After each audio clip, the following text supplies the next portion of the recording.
नमस्कार, मैं हूं संजय शर्मा। आप देख रहे हैं 4 PM न्यूज़ नेटवर्क। बात करूंगा भारतीय जनता पार्टी की दक्षिण में क्या रणनीति है, क्या राजनीति है इस विषय पर। लेकिन उससे पहले एक महत्वपूर्ण बात। पश्चिम बंगाल में ईडी गई थी दबिश देने, छापा मारने और वहां पर उस टीम पर हमला बोल दिया गया। ये खराब बात है। अगर केंद्रीय एजेंसियां कुछ काम कर रही हैं तो उन पर हमला नहीं बोलना चाहिए। सरकार के कामों काजों में बाधा नहीं आनी चाहिए। लेकिन बड़ा सवाल यह है कि वो ईडी जिसके एक सिपाही, एक दरोगा, एक अफसर के नाम पर लोगों की कपकपी चढ़ जाती थी, उस ईडी पर आकर हमला करने की हिम्मत कहां से आ गई है? और ये एक घटना क्या एक भविष्य के एक बड़े खतरे को संकेत दे रही है?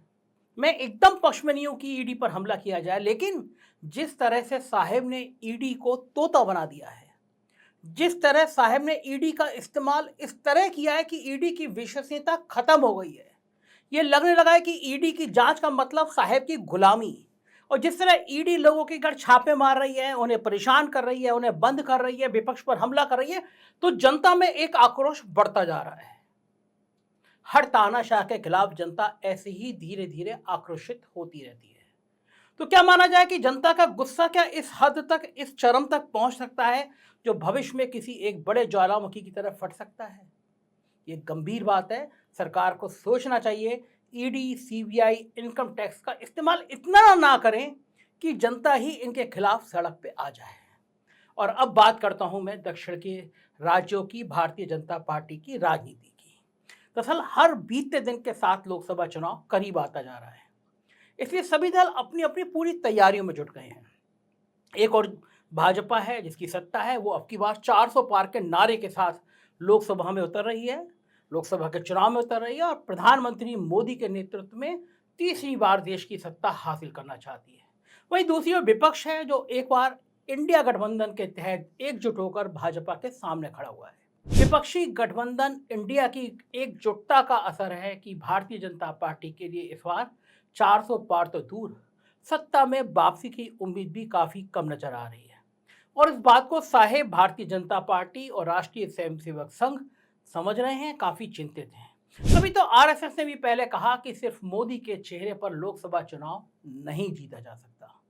इसलिए भाजपा ने चुनाव से ठीक पहले राम मंदिर की प्राण प्रतिष्ठा का कार्यक्रम तय किया, जिसके आधार पर भाजपा पूरे देश में अपने लिए माहौल तैयार करना चाहती है और एक बार फिर धर्म की आड़ में अपनी नाकामियों को छुपाकर जनता को गुमराह करके देश की सत्ता को हासिल करने की प्लानिंग कर रही है। वैसे भाजपा को यह सब करने की इसलिए भी जरूरत पड़ रही है क्योंकि विपक्षी दलों के एक साथ आ जाने से जाहिर है कि भाजपा को इस बार बहुत बड़ा नुकसान होना तय है। विपक्षी एकजुटता का ही भय है कि एक और भाजपा राम मंदिर का दांव खेल रही है, वहीं दूसरी ओर इंडिया गठबंधन से होने वाले नुकसान की भरपाई करने के लिए अब दक्षिण के राज्य में अपनी राह बनाने की प्रयास कर रही है। मैं उस पर आपको डिटेल से बात करता हूँ।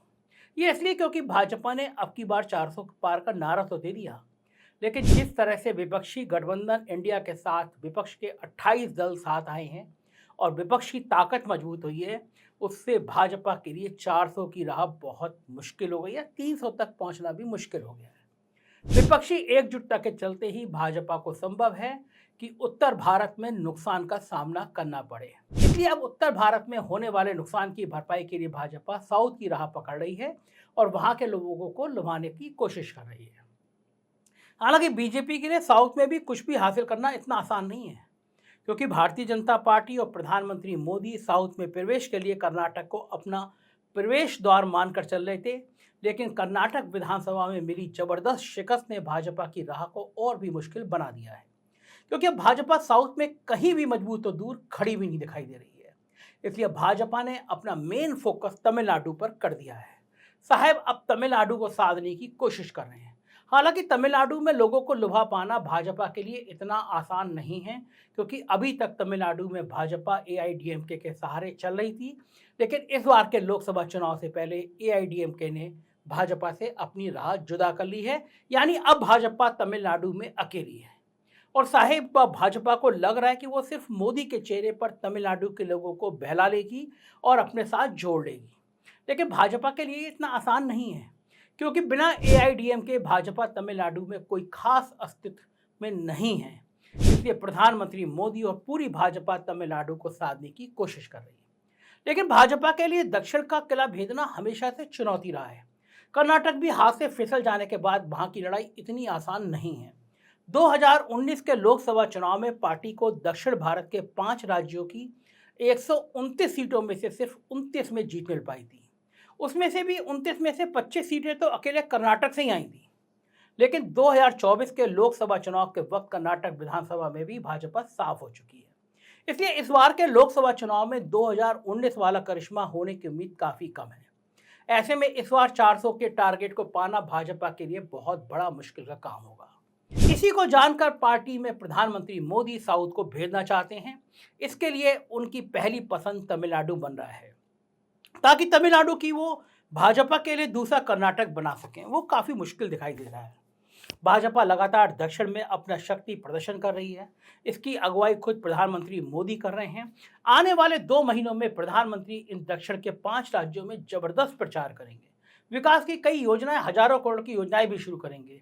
हाल ही में जब मोदी तमिलनाडु के दौरे पे थे तो उन्होंने 20,000 करोड़ रुपए की कई विकास परियोजनाओं का शुभारंभ किया। वहीं केरल में भी प्रधानमंत्री मोदी ने एक रोड शो किया और एक जनसभा को संबोधित किया। दरअसल भाजपा का लक्ष्य दक्षिण भारत में कम से कम 40 से 50 सीटें जीतने का है। 2019 में कर्नाटक से 25 सीटों के अलावा भाजपा को 4 सीटें तेलंगाना से मिली थी। लेकिन इस बार के विधानसभा चुनाव में तेलंगाना ने कांग्रेस जबरदस्त परफॉर्म किया है, जबरदस्त जीत हासिल की है। इसलिए अब लोकसभा में भाजपा के लिए तेलंगाना से 4 सीटें मिलने की उम्मीद काफ़ी मुश्किल है। वहीं भाजपा के निशाने पर केरल, तमिलनाडु, आंध्र प्रदेश भी है। पार्टी इन राज्यों में भी कुछ सीटें जीतने की उम्मीद कर रही है। बीजेपी की केरल में राहुल गांधी के खिलाफ वायनाड से मजबूत उम्मीदवार खड़ा करने की तैयारी है। हालांकि ये भाजपा के लिए काफ़ी ज़्यादा मुश्किल है। साउथ में भी भाजपा तमिलनाडु पर डोरे जरूर डाल रही है, लेकिन उनके लिए ये इतना आसान नहीं है। तमिलनाडु में इस बार सीन कुछ अलग होगा। उनकी दक्षिण की दोस्त एआईडीएम के साथ नहीं होगी। उसने पिछले साल ही एनडीए से टाटा बाय बाय कर दिया है। भाजपा इस बार अकेले चुनाव मैदान में उतरेगी। एआईडीएम को उभरते बीजेपी नेता और प्रदेश प्रमुख अन्नामलाई के तेज तर्रार रवैये से आपत्ति थी। केरल की बात करें तो विधानसभा चुनाव में पार्टी को झटका लगा, जिसका ठीकरा पार्टी अध्यक्ष बंडी संजय कुमार को चुनाव से ठीक पहले हटाना माना जा रहा है। हालांकि कर्नाटक की हार ने भाजपा के मिशन साउथ को एक बहुत बड़ा झटका दिया है। इसलिए अब एक फड़फड़ाते दिए की तरह साहेब और छोटे साहेब इधर उधर हाथ पैर मार रहे हैं। इसलिए कर्नाटक जाने के बाद अब साहेब और भाजपा की नज़र साउथ के एक अन्य राज्य तमिलनाडु पर आकर अटकी है। जाहिर है कि कर्नाटक के अलावा भाजपा साउथ के किसी भी राज्य में अच्छी स्थिति में नजर नहीं आ रही है। इसलिए भाजपा तमिलनाडु के जरिए दक्षिण भारत में अपने पैर जमाने की कोशिश कर रही है। इसी क्रम में देश की नई संसद भवन के ऐतिहासिक उद्घाटन समारोह में भी साहेब का तमिलनाडु प्रेम देखने को मिला।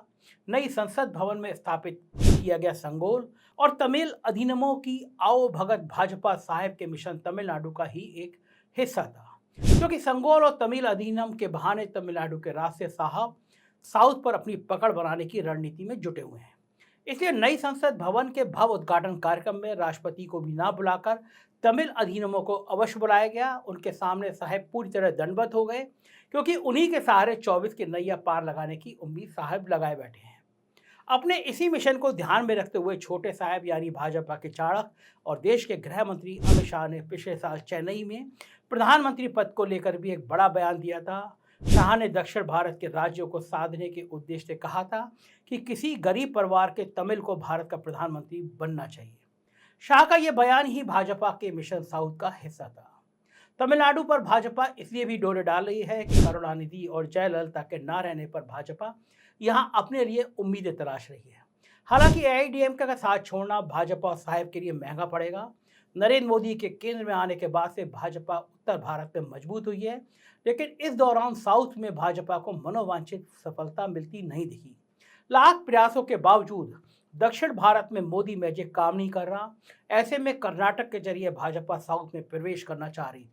इतना ही नहीं, संभावनाएं तो यहाँ तक लगाई जा रही हैं कि जैसे 2014 में उत्तर प्रदेश में मरी पड़ी भाजपा को जीतने के लिए एक नरेंद्र मोदी खुद यूपी के बनारस से आकर चुनाव लड़े थे ताकि प्रदेश में भाजपा को एक बूस्ट मिल सके, कहीं वैसे ही इस बार तमिलनाडु में बिखरी भाजपा को खड़ा करने के लिए साहेब 2024 में तमिलनाडु में से कहीं चुनाव लड़ने ना पहुंच जाए।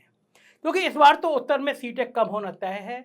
इससे भाजपा और साहेब भी वाकिफ हैं। इस बार साउथ पर भाजपा इसलिए भी अधिक जोर लगा रही है क्योंकि अब यह साफ हो चुका है कि इस बार मोदी मैजिक 2014 और 2019 वाला नहीं है। ऊपर से विपक्ष का एकजुट हो जाना पार्टी के लिए और भी संकट की बात है।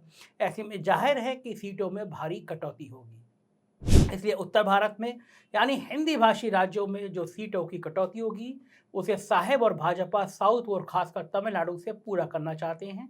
वहीं कर्नाटक होने के बाद अब साउथ में भी तमिलनाडु पर ही साहेब की नज़र इसलिए भी है क्योंकि तमिलनाडु एक हिंदू बहुल राज्य है।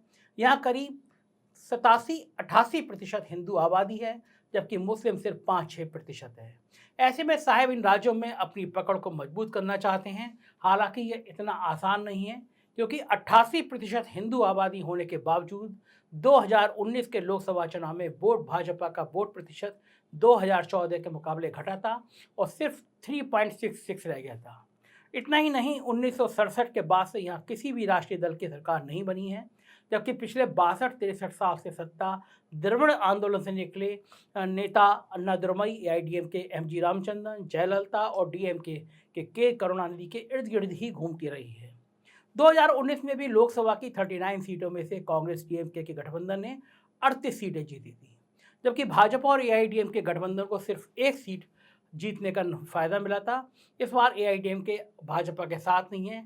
ऐसे में भाजपा के लिए तमिलनाडु में पैर जमा पाना आसान नहीं है। साउथ इसलिए भी भाजपा के लिए जरूरी हो गया है क्योंकि अगर साउथ की लोकसभा सीटों पर नजर डालें तो कर्नाटक, तमिलनाडु, केरल, तेलंगाना और आंध्र प्रदेश को मिलाकर दक्षिण भारत में लोकसभा की कुल 129 सीटें हैं। इसमें वर्तमान समय में भाजपा के साथ सिर्फ 29 सीटें हैं, लेकिन इन 29 सीटों में भी 25 सीटें अकेले कर्नाटक राज्य से आती हैं। इसके अलावा तेलंगाना से भी भाजपा के पास 4 सांसद हैं। इसलिए भाजपा कर्नाटक को दक्षिण के प्रवेश द्वार के रूप में हमेशा देखती आई है। लेकिन कर्नाटक में जो करारी हार मिली है, भाजपा का मिशन साउथ काफ़ी कमज़ोर कर दिया हार ने। मतलब साफ है कि कर्नाटक में मिली हार से दक्षिण भारत के अन्य राज्यों में भी भाजपा का खाता खोलना मुश्किल हो जाएगा। यदि प्रधानमंत्री मोदी अब साउथ में प्रवेश के लिए तमिलनाडु पर लगातार निशाना साध रहे हैं। फिलहाल साहेब और भाजपा अपने इस प्लान में कितना सफल हो पाते हैं और क्या तमिलनाडु को जीतने के लिए प्रधानमंत्री मोदी खुद बनारस को छोड़कर तमिलनाडु जाएंगे, ये आने वाला वक्त बताएगा। लेकिन इतना तय है कि भाजपा की ये हड़बड़ाहट बीजेपी और इंडिया गठबंधन के डर और 2024 में साहेब के डोलते सिंहासन को तरफ इशारा कर रही है। मुझे लगता है ये बात आपको पसंद आई होगी। अपनी राय से अवगत कराइएगा, कमेंट करिएगा। हमारे राज्यों के चैनल है 4PM यूपी, बिहार, गुजरात, महाराष्ट्र, राजस्थान, कर्नाटक, मध्य प्रदेश और 4PM बॉलीवुड भी, उन्हें भी सब्सक्राइब करिएगा। शुक्रिया, थैंक यू।